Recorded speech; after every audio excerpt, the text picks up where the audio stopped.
Local भाषाओं में आखिरी वाक्य बोल जनहित दीजिए। के फैसलों का प्रमाणिक अनुवाद प्रकाशित करें और उपलब्ध कराएं। जी धन्यवाद। माननीय अध्यक्ष महोदय, श्री विजय कुमार दुबे जी, बनारस में आयोजित हुआ था। 2 मिनट नहीं 2 मिनट तो कुल तो मैं आखिरी वाक्य बोलिए। और उस संबंध में माननीय गृह मंत्री जी ने वहाँ कहा था व्यवस्था में विजय परिवर्तन कुमार करी है। दुबे जी, स्वयं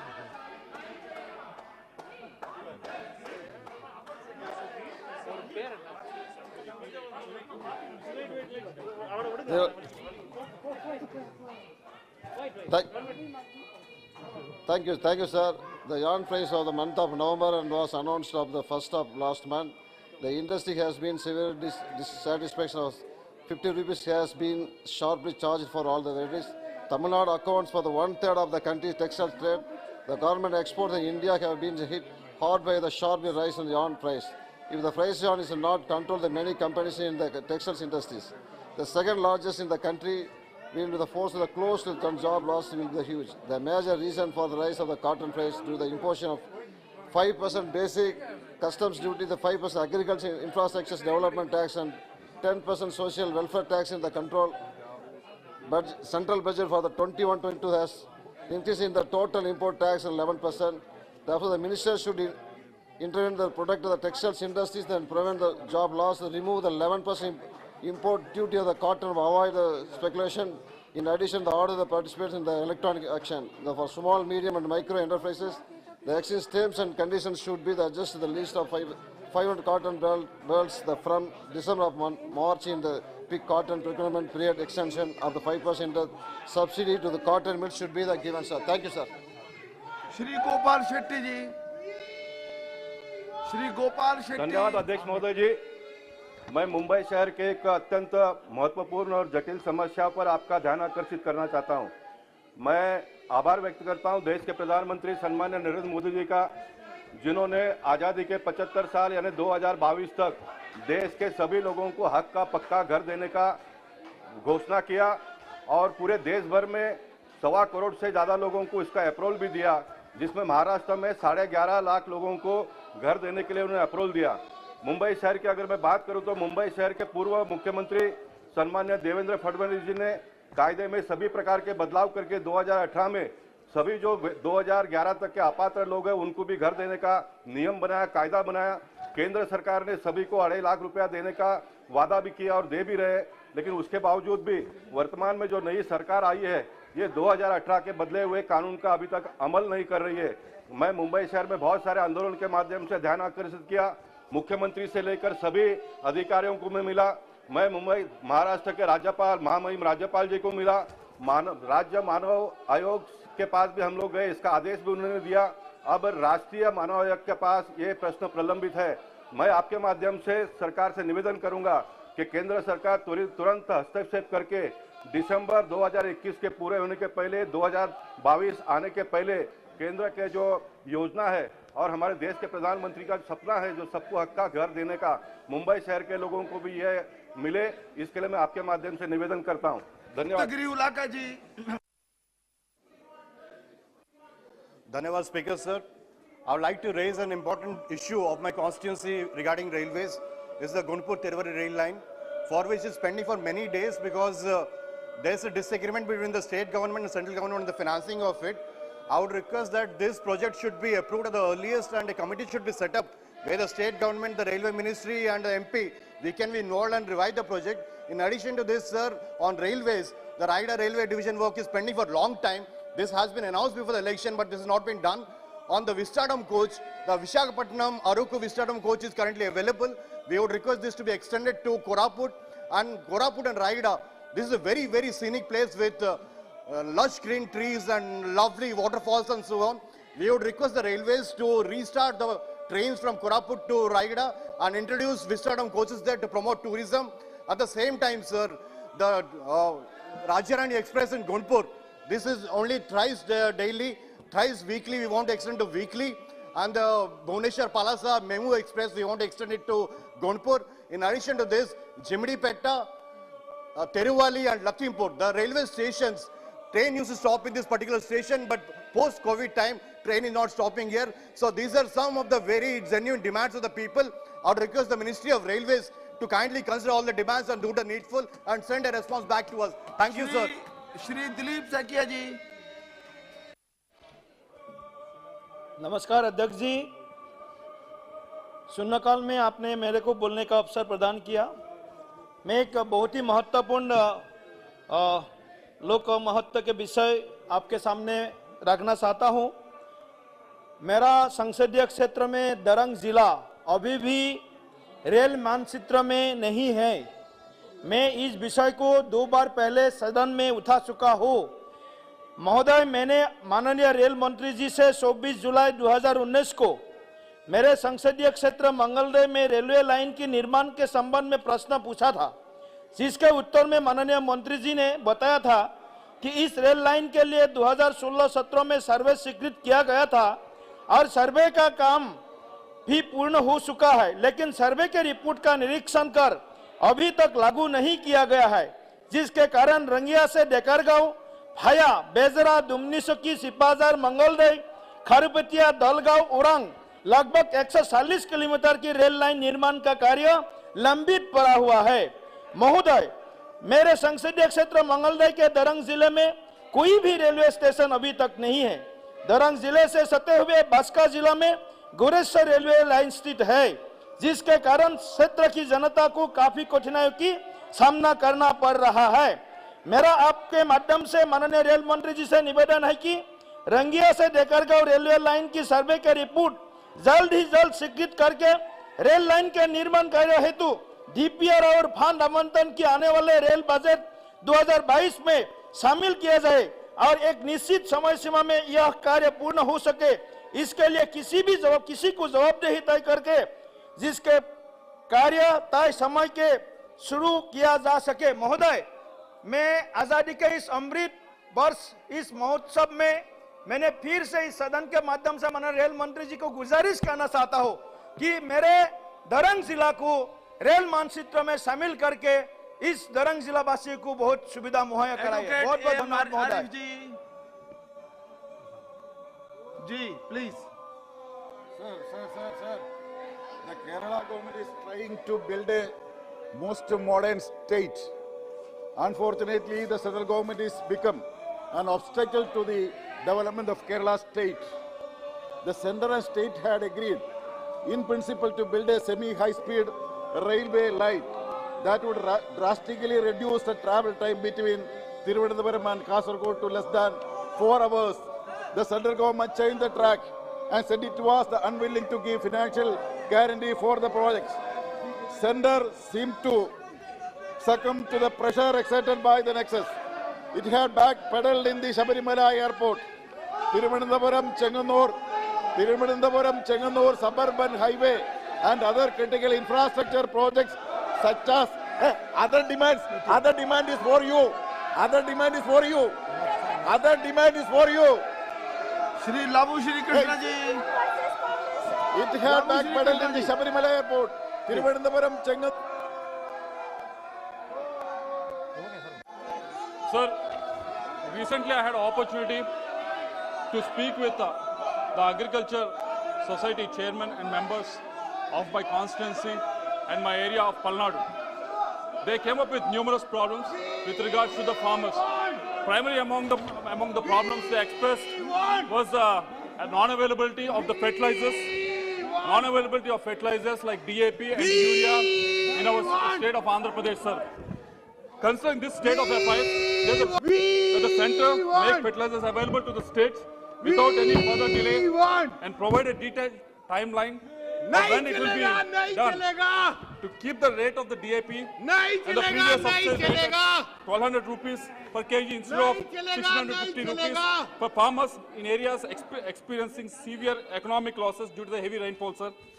Most important, I additionally request that the farmers' pride be taken, urgent recognition and development of indigenous capabilities to meet our fertilizer needs be ramped up. To the Speaker, I humbly request the Ministry of Chemicals and Fertilizers and Agriculture and Farmers' Welfare to take the action on the above issues, sir. Thank you very much. Shri Ganesh Singh ji. सभापति महोदय, मेरा 0 our की list में नाम है, लेकिन मैं आपकी अनुमति चाहता हूं, नियम 227 के तहत विशेषाधिकार से संबंधित मामला उठाने की अनुमति दी जाए। माननीय अध्यक्ष महोदय, जैसा कि आपको विदित है कि मैं लोकसभा सतना संसदीय क्षेत्र का लगातार चौथी बार प्रतिनिधित्व कर रहा हूं। मेरे संसदीय क्षेत्र सतना के अंतर्गत रैगांव विधानसभा क्षेत्र है, जिसका उपचुनाव 30 अक्टूबर 2021 को हुआ था। दिनांक 28 अक्टूबर को मैं सतना से नागौद विधानसभा के कुलगड़ी गांव रैगांव विधानसभा क्षेत्र के सिद्धपुरा गांव होते हुए जा रहा था। तब रास्ते में एक सम्मानीय जनपद सदस्य के निवास पर एक छोटा सा पारिवारिक कार्यक्रम था, जिनके आग्रह पर मैं उक्त कार्यक्रम में कुछ पल के लिए सम्मिलित हो गया। लेकिन उसी समय एक अत्यंत आश्चर्यजनक घटना घटित हुई और कांग्रेस प्रत्याशी बिना आमंत्रण के जनपद सदस्य के निवास पर पहुंचकर तेज आवाज में मेरे पास आकर नितांत धमकी भरे अंदाज में कहने लगी कि मैं वहां से चला जाऊं, नहीं तो अच्छा नहीं होगा। जनपद सदस्य के निवास पर उनके अन्य रिश्तेदार भी विराजमान थे। कांग्रेस प्रत्याशी के सम्मानजनक आचरण से वे भी अत्यंत आहत प्रतीत हो रहे थे। तो मैंने कांग्रेस प्रत्याशी को बड़ी विनम्रता से यह बताया कि मैं उनके निमंत्रण पर यहाँ आया हूँ, जो कि इस पूर्ण रूप से एक पारिवारिक और निजी कार्यक्रम है और मेरी उपस्थिति का विधानसभा चुनाव से कोई भी संबंध नहीं है और ना ही यहाँ कोई चुनाव प्रचार हो रहा है। इसके तुरंत पश्चात मैं नागौद विधानसभा के कुलगड़ी गांव के लिए प्रस्थान कर गया, ताकि मेरी उपस्थिति जो पूर्ण रूप से एक पारिवारिक कार्यक्रम में थी, उसको लेकर कोई प्रपंच न रचा जाए या फिर उसको कोई राजनीतिक रंग न दिया जा सके। लेकिन एक अत्यंत नाटकीय ढंग से थोड़ी देर में जिला प्रशासन के साथ चुनाव आयोग के अधिकारियों द्वारा नागौद थाने में मेरे विरुद्ध एक रिपोर्ट दर्ज कराई गई। इस घटना की खास बात यह रही कि ना तो जिला प्रशासन ने और ना ही चुनाव आयोग के अधिकारियों ने कोई प्रारंभिक तफ्तीश की और ना ही मेरा पक्ष जानने का प्रयास किया। महोदय, इस पूरे घटनाक्रम से मुझे न केवल मानसिक रूप से आघात पहुंचा है, बल्कि यह मेरे सांसद होने के नाते विशेषाधिकारों का उल्लंघन है। इस संदर्भ में मैं यह कहना चाहता हूं कि एक जनप्रतिनिधि होने के नाते किसी कार्यकर्ता या संसदीय क्षेत्र के निवासी के सुख दुख में शामिल होना, जो कि विशुद्ध रूप से मेरा एक निजी दायित्व था, वह किसी प्रकार आचार संहिता का उल्लंघन कहा जा सकता है। यह स्थिति उस समय और भी गंभीर हो जाती है जब इस प्रकार एक तरफा कार्रवाई मेरा पक्ष सुने बिना कर दी जाती है। मेरा आपसे आग्रह है, विशेषाधिकार हनन के मेरे द्वारा प्रेषित इस नोटिस पर लोकसभा की प्रक्रिया तथा कार्य संचालन के नियम 227 के अंतर्गत तत्काल संज्ञान लिया जाए और दोषी अधिकारियों के विरुद्ध कानूनी सम्मत उचित कार्रवाई की जाए। धन्यवाद। देखिए, कुछ अन्य माननीय सदस्यों को अवसर मैं दूंगा, परंतु कृपया 1 मिनट में अपनी बात कहिए, जिससे अधिक सांसदों को अवसर दिया जा सके।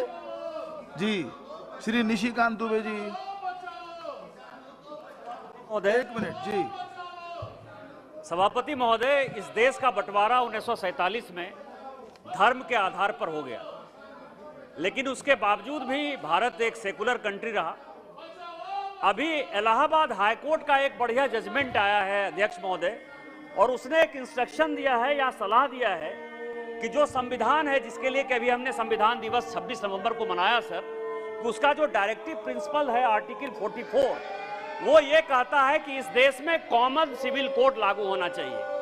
ये देश ही अपने आप में एक बड़ा देश है और आश्चर्यजनक देश है सर, कि पूरी दुनिया में यदि धर्म के आधार पर कहीं कुछ होता है तो सीआरपीसी में चेंज होता है। मुस्लिम का अलग सीआरपीसी हो सकता है, क्रिश्चियन का अलग सीआरपीसी होता है, लेकिन हिंदू का अलग सीआरपीसी होता है, क्योंकि सभी धर्मों में अलग अलग व्याख्या दी गई है दंडात्मक। लेकिन यहां सीआरपीसी एक है, लेकिन इतने वर्षों में, आजादी के इतने वर्षों के बाद, 75 साल बाद भी हम कॉमन सिविल कोड, ये माननीय जो ये कॉन्स्टिट्यूशन है, कॉन्स्टिट्यूशन को लागू नहीं कर पाए हैं और इसके लिए कोर्ट को हस्तक्षेप करना पड़ रहा है। इसीलिए मेरा आपके माध्यम से सरकार से आग्रह है कि जल्दी से जल्दी कानून लाकर यहां यूनिफॉर्म सिविल कोड लागू करना चाहिए। श्री शशि थरूर जी। Thank you very much, Mr. Speaker. I wish to draw the attention of the Honourable Minister for Petroleum and Natural Gas to the reduction in funds allotted for the provision of non-subsidized kerosene through the public distribution system. It is particularly the supply is vital for fisherfolk who rely on kerosene for fuel for their fishing boats. For the year 21-22, Kerala has been allotted 15,108 kilolitres of non-subsidized PDS kerosene, which is grossly insufficient to meet the needs of the fishery sector, that is the backbone of the state's economy.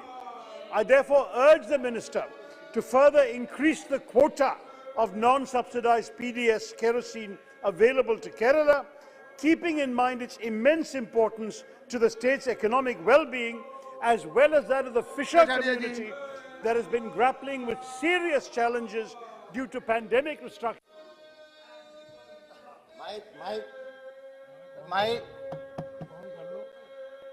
बहुत बहुत धन्यवाद उपाध्यक्ष जी। मैं आपके माध्यम से पहले तो माननीय प्रधानमंत्री जी का भी बहुत बहुत धन्यवाद करता हूं। और आज पूरे देश में एक नया शिक्षा नीति हमारे प्रधानमंत्री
contractor. The TRS government in Telangana Shrimati Protima failed to Mandal. procure the Protima Mandal ji.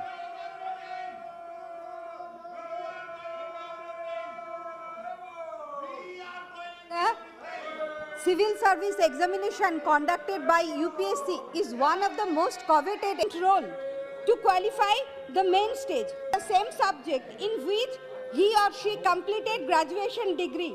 Today I would like to represent and raise the matter of thousands of aspirants of dental sciences background.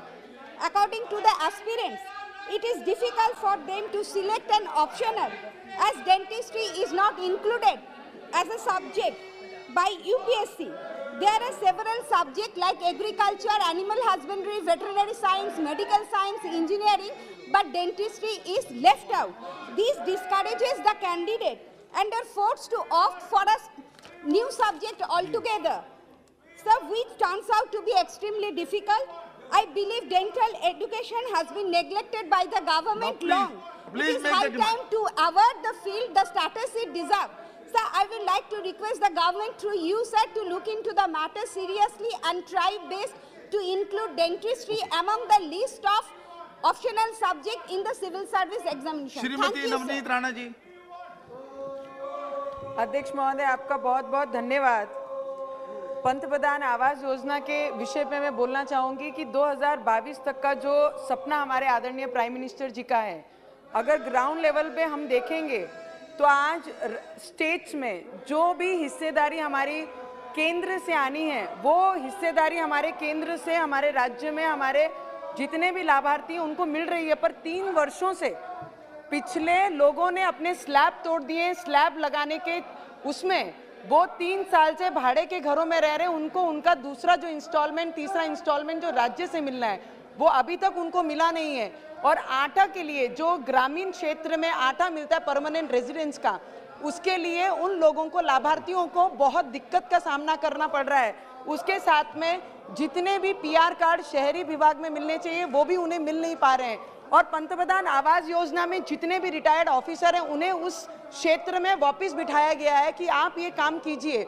वो ये काम बिल्कुल भी interest से नहीं कर रहे हैं। अगर अमरावती क्षेत्र का आप पूछेंगे, क्योंकि रिटायर्ड लोगों को उनकी पेंशन भी लागू है, तो जितने भी लाभार्थी लोग हैं उन्हें ये कोई इंटरेस्ट दिखा के उनका काम करने में इच्छा नहीं रखते हैं। तो उस पर जरूर एक कमेटी बिठाकर जिस भी क्षेत्र में पंतप्रधान आवास योजना चालू है, अगर वो टाइम पे पूरा नहीं हो रहा है तो किसकी मिस्टेक है, किस वजह से लाभार्थियों को उसका लाभ नहीं दिया जा रहा है, इस पे जरूर चौकसी और इस पे कमेटी बिठाइए। इतनी मैं आपसे रिक्वेस्ट करती हूँ। धन्यवाद सर।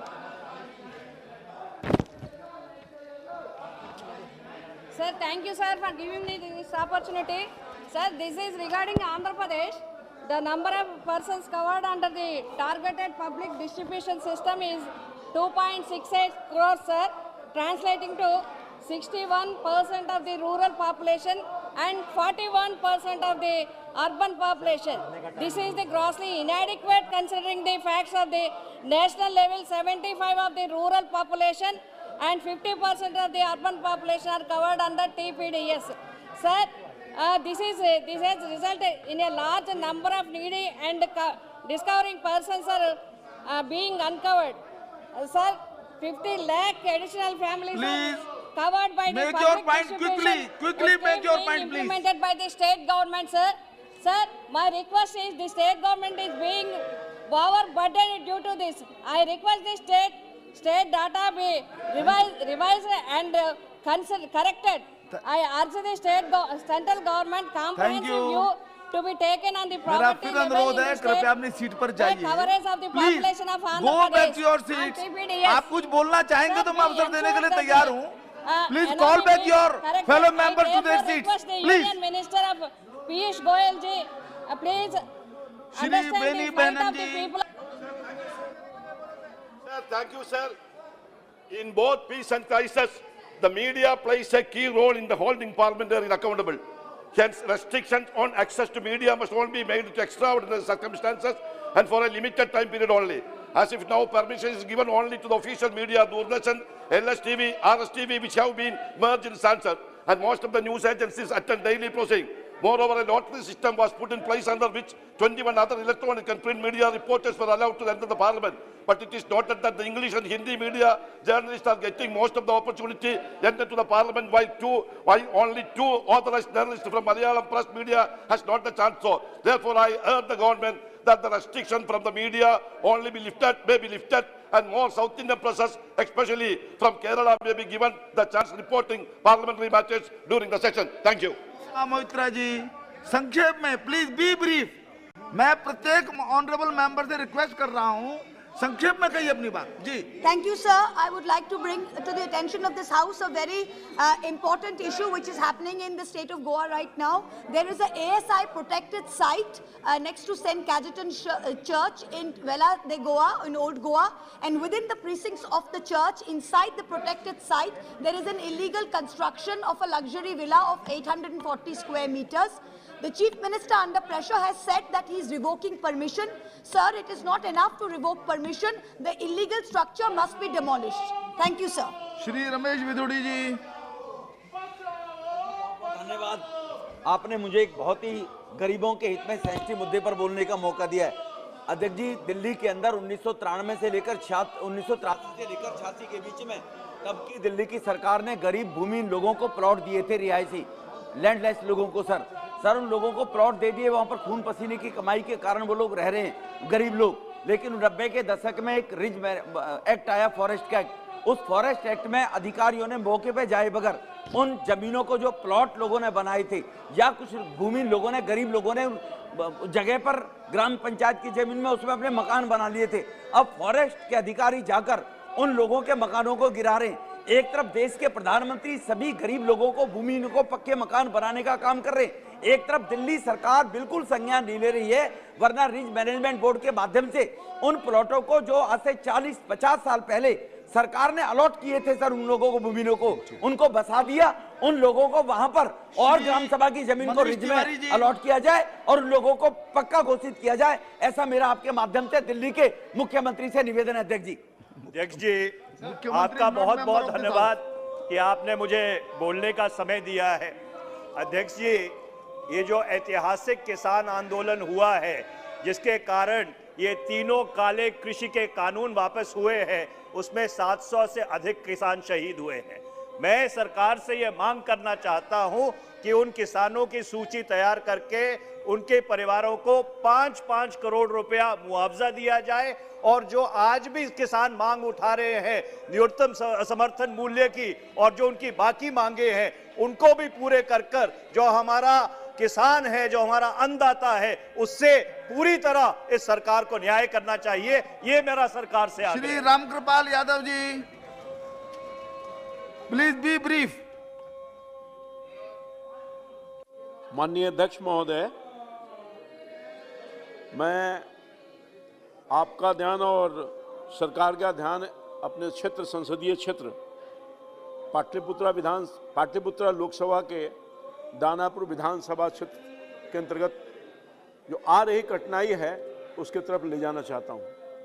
माननीय महोदय, दानापुर विधानसभा क्षेत्र के अंतर्गत दानापुर कॉन्टोमेंट है और बहुत ही पुराना कॉन्टोमेंट है, और यहाँ कॉन्टोमेंट के अंतर्गत रास्ते से आने जाने वाले लोगों की संख्या 4 गांव में महत्वपूर्ण 4 ऐसे गांव हैं जिससे लगभग सर्वे रोड है, 100 बरस से आया जाया करते थे, और ख़ास तौर पर लोदीपुर चांदमारी रोड बहुत ही प्रमुख है। वहाँ के किसान, वहाँ के आम जन बहुत परेशान हैं, चूँकि सैन्य अधिकारियों द्वारा अकारण बिना कुछ बताए हुए रास्ते को बंद कर दिया गया है, जिसके वजह से लोगों को काफ़ी कठिनाइयों का सामना करना पड़ रहा है। माननीय महोदय, मैं आपके माध्यम से मैं आपको बताऊं कि माननीय रक्षा मंत्री जी से भी व्यक्तिगत रूप से मिल करके 3-4 दफ़ा आग्रह किया है, और यही नहीं, सैन्य के जो वरिष्ठ अधिकारी हैं CDS, उनसे भी मिलकर मैंने आग्रह किया है, मगर अभी तक रास्ता खोलने का कोई कार्रवाई नहीं हुई। जी। माननीय महोदय, मैं ध्यान आकृष्ट करना चाहता हूं आपके माध्यम से रक्षा मंत्री जी का पुनः और अन्य अधिकारियों का, माननीय सदस्य रास्ता खुलवा दीजिए, अपना विषय रखें, लोदीपुर सीधे विषय पर आए, और उससे जुड़े हुए जिससे अधिक से अधिक माननीय सदस्यों को अवसर दिया जा सके।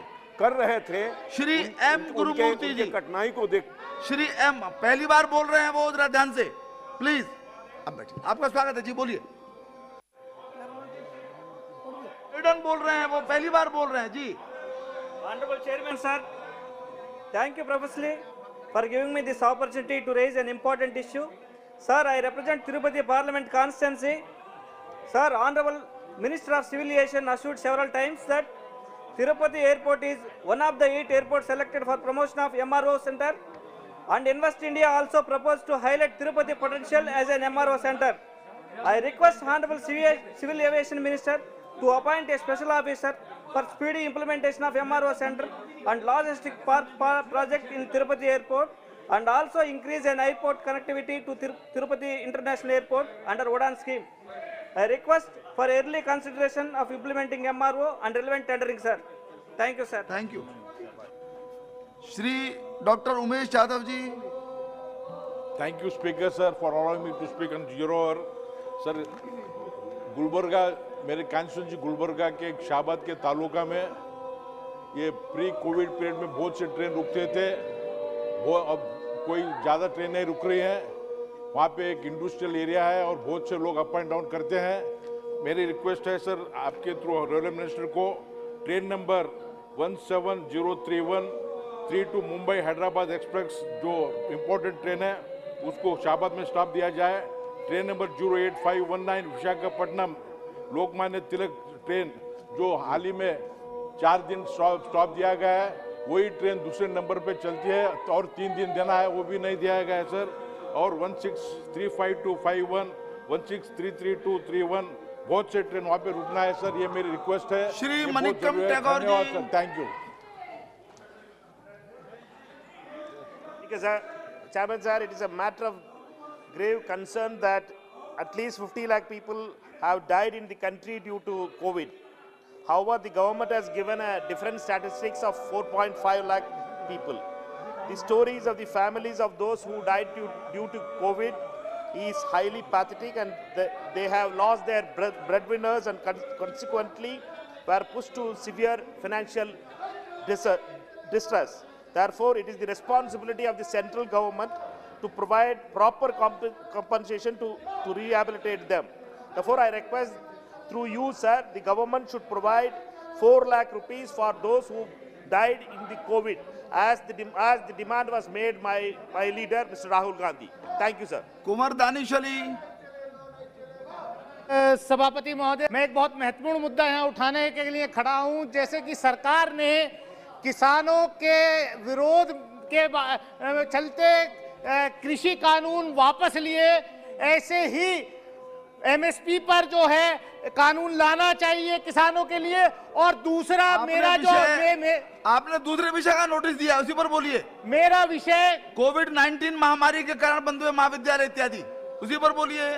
सर दोनों थे मेरे। नो, वो पहला था। बोलिए। से सरकार से ये मांग करता हूं कि कोविड के चलते विश्वविद्यालय बंद हुए थे, स्कूल्स बंद हुए थे, स्कूल्स खुल गए, लेकिन सारे ऑफिसेज खुल गए, लेकिन जहां पर देश का भविष्य तय होता है, जहां पर ओपन स्पेस होता है, विश्वविद्यालय अभी तक बंद हैं। और खास तौर से ऐसे विश्वविद्यालय जामिया मिलिया इस्लामिया हो, जेएनयू हो, अलीगढ़ मुस्लिम यूनिवर्सिटी हो, जहां पर छात्रों ने इस देश को रोशनी दिखाई थी, वहां के कई छात्र नेता जो है जेल में यूएपीए के तहत गलत मुकदमे लगा करके उन्हें जेलों में बंद करके रखा है, उनको छोड़ा जाए। और श्री मनोज कोटक जी, प्लीज। धन्यवाद अध्यक्ष महोदय। पिछले कुछ दिनों में महाराष्ट्र में सामाजिक सौहार्द खराब करने वाली घटनाएं हुई है। महाराष्ट्र में अमरावती, नांदेड़, मालेगांव इन जैसे शहरों में प्लान्ड तरीके में बहुसंख्य हिंदुओं के व्यापारी एस्टैब्लिशमेंट और घरों के ऊपर हमले किए गए। त्रिपुरा में जो घटना बनी नहीं थी उसको सोशल मीडिया के ऊपर फैलाकर लघुमतियों को रोड के ऊपर लाया गया और बहुसंख्य हिंदुओं की इमारतों को टारगेट किया गया। इस तरह की घटना में राज्य सरकार और पुलिस की भूमिकाएं संदिग्ध है।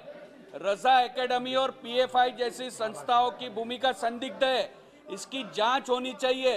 रजा एकेडमी और पीएफआई जैसी संस्थाओं पे बैन लगना चाहिए। और जिस तरह से बहुसंख्यक हिंदुओं को टारगेट किया गया, पुलिस ने भी दूसरे दिन कार्रवाई में केवल और केवल हिंदुओं के ऊपर कार्रवाई की है। महाराष्ट्र की सरकार इस तरह से टारगेट करने का काम कर रही है। उदय प्रताप मेरी सिंह आपके माध्यम से सरकार से मांग है कि इस तरह की घटना की धन्यवाद माननीय सभापति जी। सबसे पहले मैं कोविड के समय बेहतर प्रबंधन के लिए रेल मंत्रालय का हृदय से धन्यवाद ज्ञापित करता हूं। साथ ही आपके माध्यम से माननीय रेल मंत्री जी से आग्रह करूंगा कि कोरोना काल में जो ट्रेन बंद हुई हैं, मेरे संसदीय क्षेत्र होशंगाबाद नरसिंहपुर में शटल और पैसेंजर ट्रेन बंद किए गए थे, जिनका छोटे छोटे स्टेशन पर प्रभाव पड़ा है। मेरा आपके माध्यम से सरकार से अनुरोध है कि गुर्रा, बोहानी, सालेचौका, जुनेटा, बागरा तबा, सोनतलाई, गुरमखेड़ी जैसे छोटे स्टेशंस को लाभ मिले, वहां के अप डाउनर्स को सुविधा मिले, तो शटल और पैसेंजर ट्रेन दोबारा चालू कराई जाए और एक मेमू ट्रेन और चालू करें, जिससे स्थानीय पैसेंजर्स को लाभ मिल सके। आपने मुझे समय दिया, इसके लिए आपका अध्यक्ष महोदय, ये बहुत ही गंभीर बात है कि आज किसानों की हत्या, किसानों की मौत मतलब हमारे लिए सिर्फ एक आंकड़ा बनकर रह गई है। ये जो किसानों का कानून लाया गया था उसमें 750 किसानों की मौत हुई, लेकिन मेरे मराठवाड़ा क्षेत्र के अंदर पिछले एक साल के अंदर 756 किसानों ने आत्महत्या की है, जिसमें औरंगाबाद जिले के अंदर 150 किसानों ने और बीड़ जिले के अंदर 174 किसानों ने आत्महत्या की है। इसीलिए जब आज ये आंदोलन कर रहे हैं एमएसपी के बारे में, हम इसका समर्थन करते हैं। अध्यक्ष महोदय, इतनी बारिश हुई है, महज सिर्फ पंचनामे किए जाते हैं। राज्य सरकार कहता है कि केंद्र सरकार क्या हिस्सा हमें नहीं मिला है, इस वजह से हम किसानों का जो बीमा है, इंश्योरेंस का पैसा है, वो नहीं दे सक रहे हैं। सिर्फ राज्य और केंद्र सरकार के झगड़े के बीच में आज इतने किसान अगर आत्महत्या कर रहे हैं तो यकीनन इस देश के लिए बहुत चिंता की बात है। इसीलिए हम केंद्र सरकार से अनुरोध करेंगे, जो अतिवृष्टि, जो बारिश की वजह से किसानों का नुकसान हुआ है, उसके लिए केंद्र सरकार की तरफ से एक विशेष पैकेज वहां के किसानों को दिया जाए। धन्यवाद। श्रीमती गीता कोड़ा जी। अध्यक्ष महोदय, आपने बोलने का मौका दिया। अध्यक्ष सभापति महोदय जी बोलिए। पिछले कोरोना काल में कई ट्रेनों को बंद कर दिया गया, जो छोटे छोटे स्टेशन थे वहां पर ठहराव बंद कर दिया गया। मैं आपके माध्यम से माननीय रेल मंत्री से ये मांग करती हूँ कि मेरे संसदीय क्षेत्र में Tata Itwari express, Tata Bilaspur, Tata LAP express और शालीमार कुर्ला एक्सप्रेस, जगदलपुर हावड़ा, इन ट्रेनों का परिचालन पूर्व की भांति किया जाए, ताकि वहाँ के लोगों को आवागमन में सुविधा हो। आज इसके ट्रेन परिचालन बंद होने के कारण आज वहाँ के लोग रोजगार से वंचित हो रहे हैं। कई बच्चे पढ़ाई नहीं कर पा रहे हैं, मेडिकल फैसिलिटी लोगों को नहीं मिल पा रही है। मैं आपसे ये मांग करती हूँ आपके माध्यम से सरकार से कि इन ट्रेनों का परिचालन पुनः किया जाए। बहुत बहुत धन्यवाद। श्रीमती अपरूपा पोद्दार।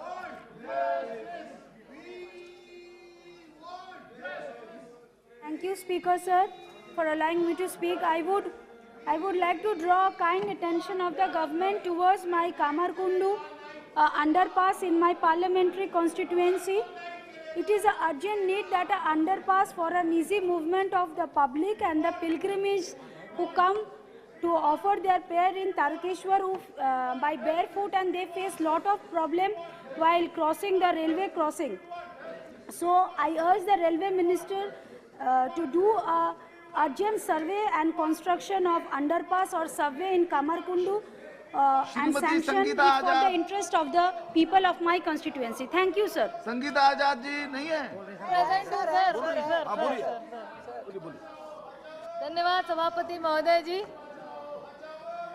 सरकार ने हर साल 2 करोड़ रोजगार देने का वादा किया था, लेकिन उत्तर प्रदेश 2017 से जब से भाजपा की सरकार बनी है, आज तक सरकार ने कई वैकेंसियों को निकाला है, लेकिन उन वैकेंसियों को अब तक पूरा नहीं किया गया है।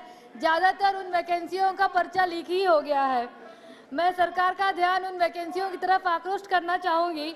2017 में सब इंस्पेक्टर का पर्चा लीक हुआ, 2018 में सहायक शिक्षा भर्ती का पर्चा लीक हुआ, 2018 में यूपी पीसीएल का पर्चा लीक हुआ, 2018 में यूपी पुलिस, 2018 में अधीनस्थ सेवा, 2018 में स्वास्थ्य विभाग प्रोन्नत, 2018 में नलकूप ऑपरेटर, 41,520 सिपाही भर्ती, 2020 में 59,000 शिक्षा भर्ती, 2021 में बीएड परीक्षा, 21 में ही पीईटी परीक्षा, अक्टूबर 2021 में सहायता प्राप्त स्कूल शिक्षक प्रधानाचार्य की भर्ती, अगस्त 2021 में यूपी पीजीटी नीट की परीक्षा और अभी हाल में 28 नवंबर को यूपी टेट की परीक्षा थी, जिसका पर्चा 23 तारीख को ही लीक हो गया था।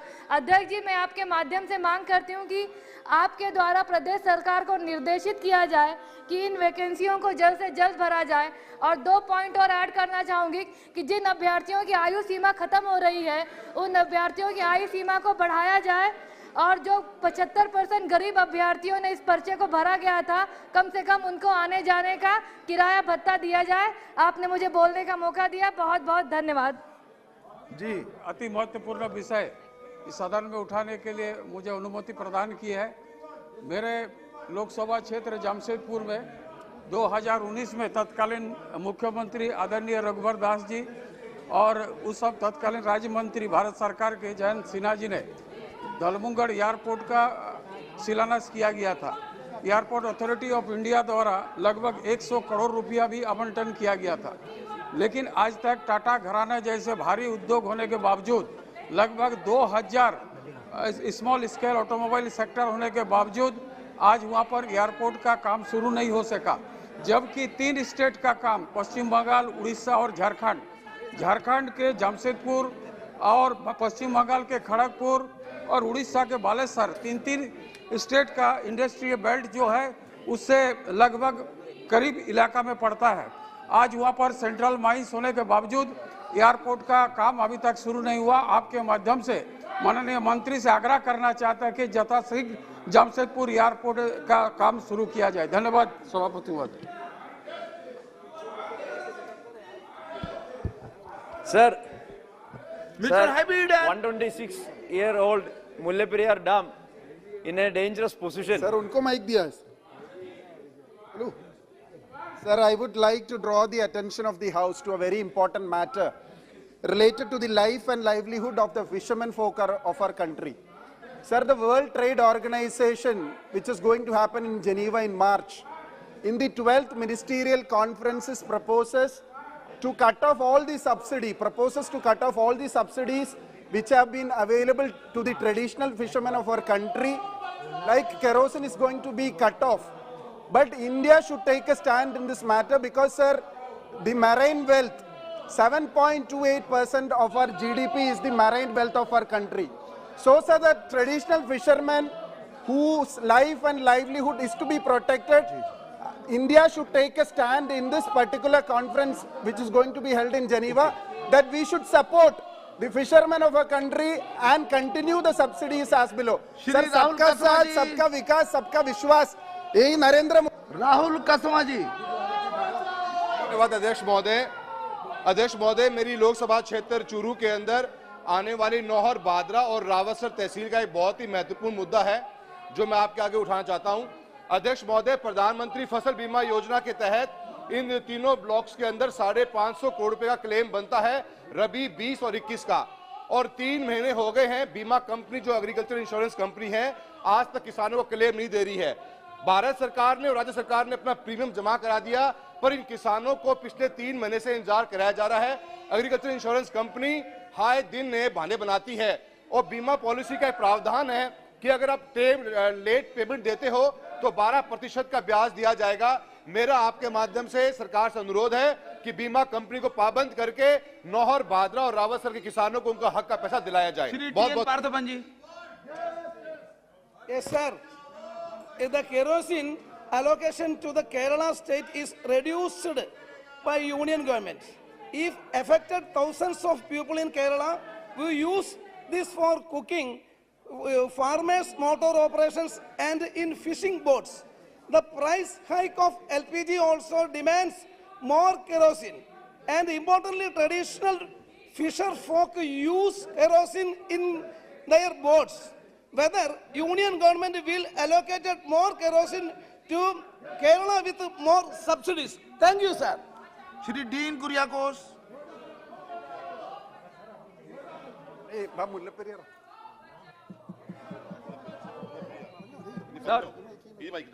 Sir, 126-year Mullaperiyar Dam in a dangerous position.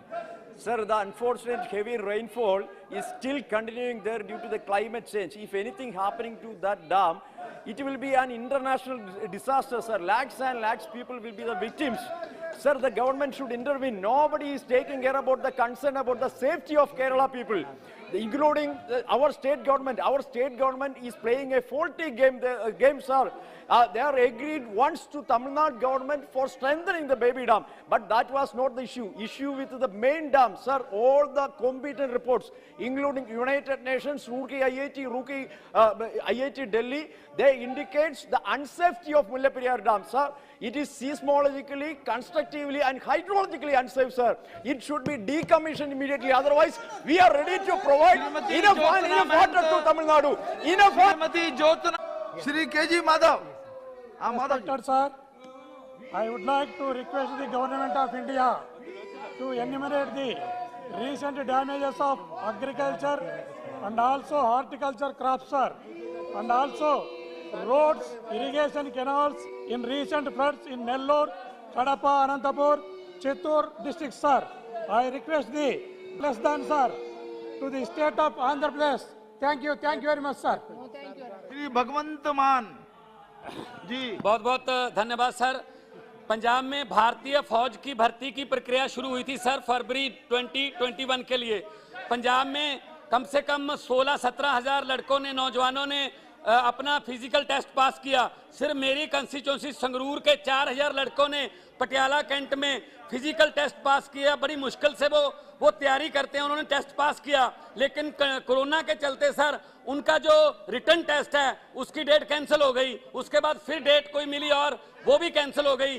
Sir, उनकी तरफ से पंजाब के 20,000 नौजवान जो फौज में देश की सेवा करनी चाहते हैं, खास तौर पे 4000 लड़के जो मेरे पास आए थे संगरूर के, उनकी तरफ से मैं आपके माध्यम से डिफेंस मिनिस्ट्री से मांग करता हूं, जल्दी से जल्दी उनकी जो रिटर्न टेस्ट की तारीख तय की जाए ताकि वो देश की सेवा कर सकें। बाकी और टेस्ट और नौकरियां हो चुके हैं सर। धन्यवाद। श्री अनिल फिरोजिया जी। श्रीमती प्रमिला बिशोई जी।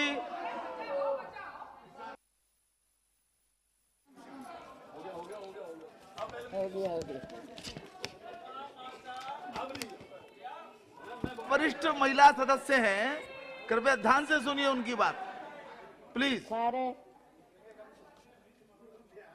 सुप्रीम कोर्ट मातृत्व सुविधा अधिनियमर धारा 5 संविधान बौद्धता को चैलेंज करी एक आवेदन उपरे केंद्र सरकार को उत्तर मागी थिले।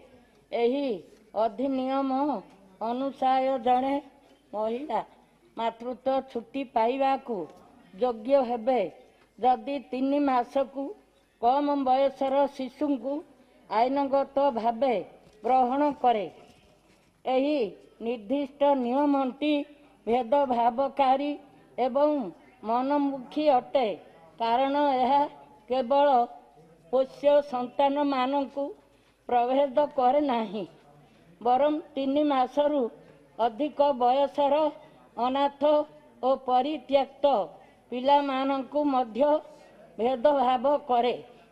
पोष्य संतान मानक पाई 12 सप्ताह मातृत्व लाभ करिबा और अन्य माता मानकु दिया जाइथिबा 26 सप्ताहर मातृत्व सुविधा तुलना रे कम अटे।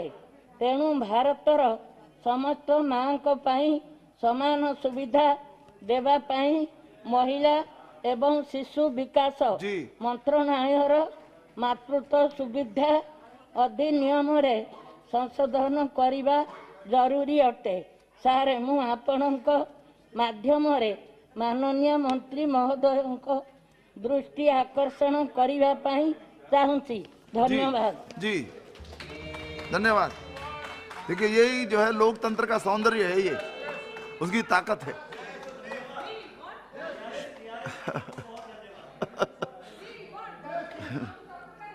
श्री CN अन्नादुराई।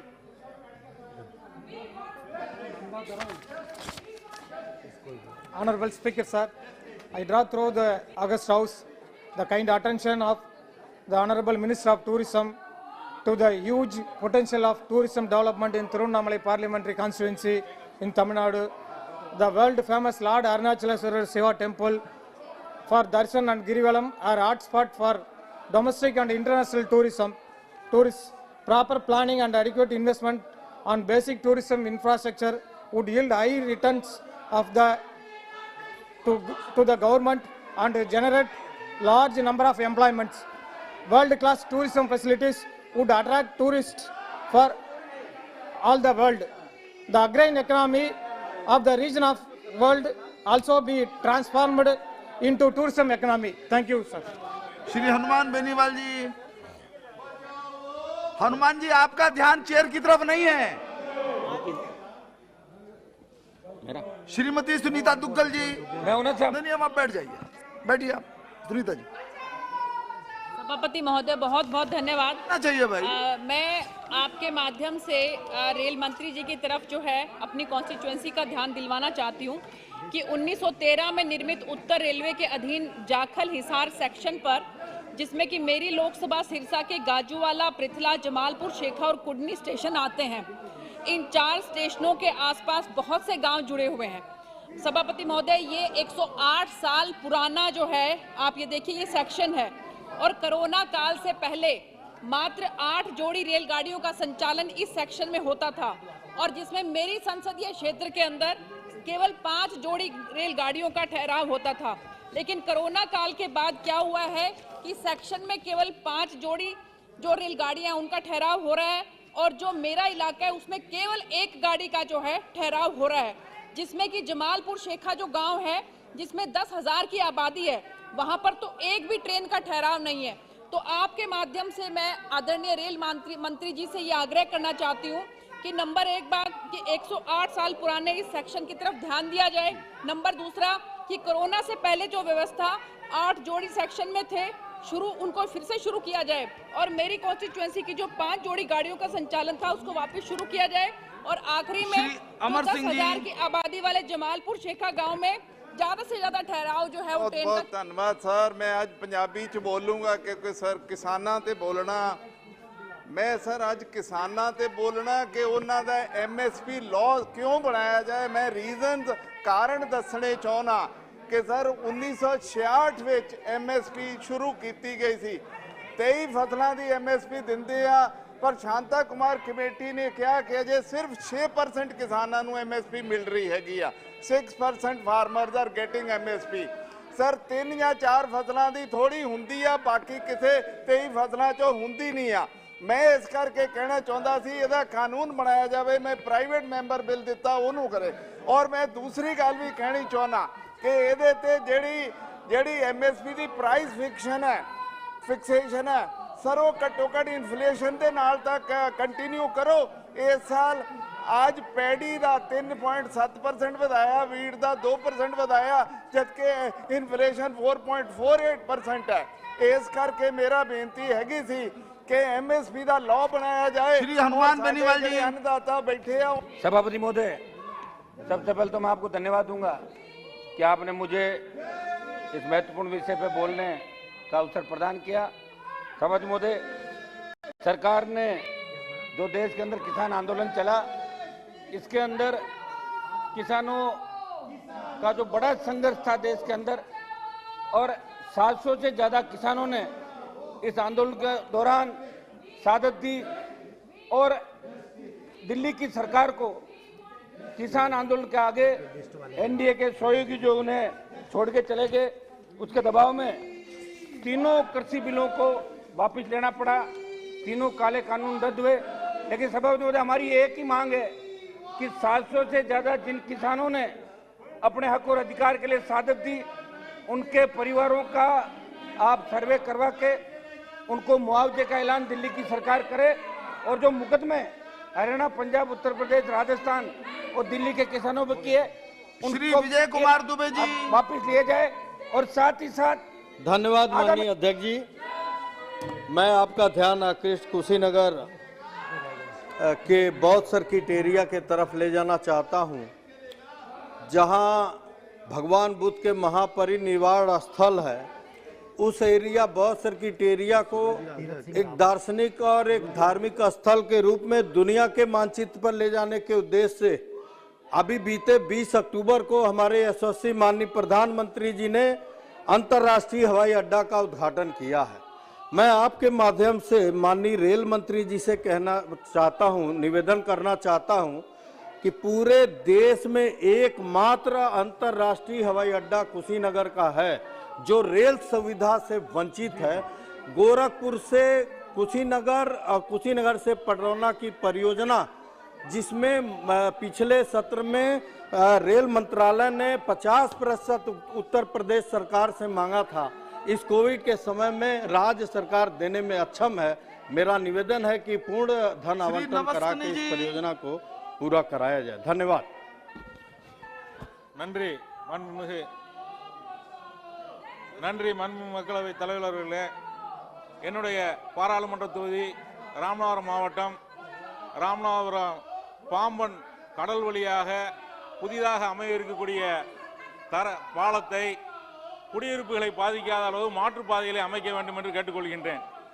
அந்த புதிதாக கடல் வழியாக அமையக்கூடிய பாலத்திலே 400க்கும் மேற்பட்ட வீடுகள் பாதிக்கப்படுவதால் அந்த பகுதியில் இருக்கக்கூடிய குடியிருப்பு வாசிகள் அச்சத்தில் இருக்கின்றார்கள்.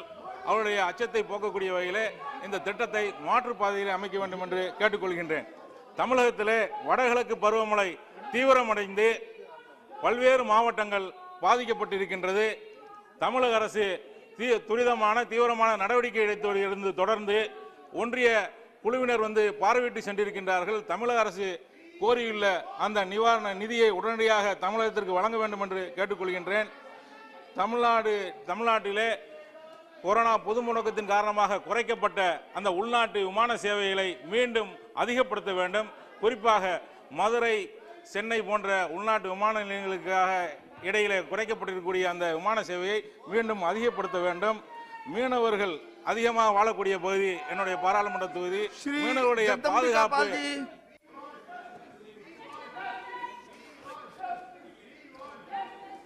जी अधिष्ठाता महोदय, मैं एक बहुत ही अत्यंत लोकमत के महत्वपूर्ण विषय को आपके ध्यान में और आपके माध्यम से सरकार की ओर आकृष्ट करना चाहता हूँ।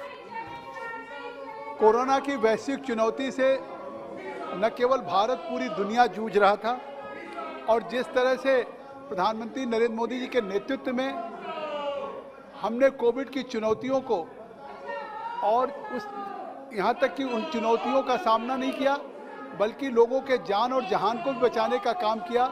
हमारे वैज्ञानिकों ने सीधे बात पर आइए प्लीज। या मैं कहना चाहता हूँ कि आज एक फिर से नया वायरेंट जो पूरी दुनिया के सामने खतरा हो गया, ओमिक्रॉन, और उस ओमिक्रॉन के खतरे से अभी भारत अछूता है। भारत ने 1 दिसंबर से एक मेडिकल हेल्थ प्रोटोकॉल की गाइडलाइन जारी किया है कि 12 कंट्रीज के आने वाले लोगों का RT-PCR होगा। नेगेटिव होने के बावजूद भी वो 7 दिन के लिए उनको होम क्वारंटीन में रहना होगा। लेकिन इसमें निश्चित तौर से राज्य सरकारों को भी सहयोग करना होगा कि कहीं ये चुनौती न खतरा हो जाए, इसकी जागरूकता के लिए, क्योंकि जिस तरीके से इसमें 30 म्यूटेशंस हो रहे हैं और स्पाइक प्रोटीन को लेकर के इसके जीनोम के डाटाबेस बनाने की बात है, तो ये मैं आपके माध्यम से बड़ा महत्वपूर्ण है कि आज इस चुनौतियों पे निश्चित तौर से जिस तरह से कदम उठाया है 64,000 रावत जी। मैं आखिरी बात एक लाइन कह दूं। धन्यवाद अध्यक्ष जी।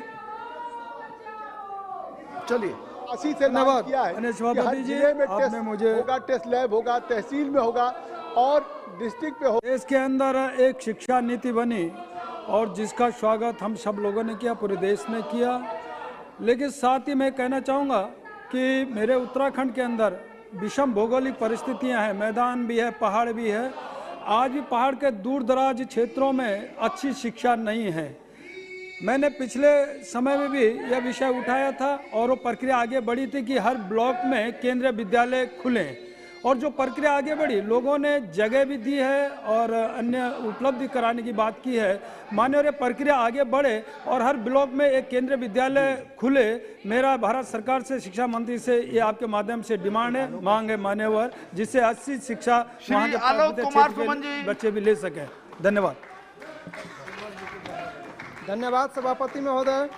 देश में ग्रामीण पर्यटन की संभावनाओं को पहचानते हुए टूरिज्म मंत्रालय ने स्वदेश दर्शन योजना के अंतर्गत 15 ग्रामीण थीमेटिक सर्किट की पहचान की है, जिसका लक्ष्य है ग्रामीण अर्थव्यवस्था को पुनः मजबूती देना तथा घरेलू एवं अंतर्राष्ट्रीय पर्यटकों को देश के ग्रामीण पहलू से झलक दिलाना।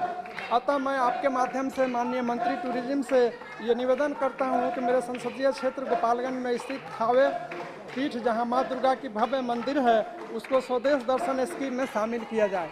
धन्यवाद सभापति। श्री सुशील कुमार सिंह जी।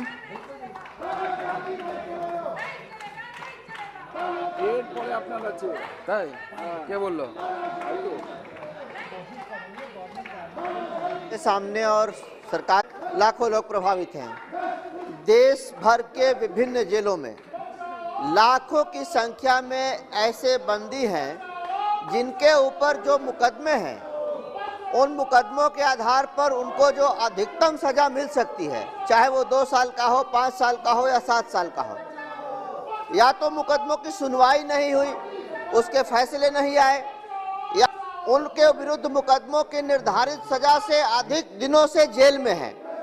मेरा आपके माध्यम से, इस सर्वोच्च सदन के माध्यम से भारत सरकार से ये निवेदन है, आग्रह है कि ऐसे लाखों की संख्या में जेलों में बंद बंदियों को भारत सरकार विभिन्न अवसरों पर, चाहे वो पंडित दीनदयाल उपाध्याय जी की जयंती हो, पुण्यतिथि हो, या पंडित श्यामा प्रसाद मुखर्जी की जयंती हो, पुण्यतिथि हो, या किसी ऐसे विशेष अवसर पर ऐसे बंदियों को रिहा किया जाए, ये मेरा आग्रह और निवेदन आपके माध्यम से भारत सरकार से है।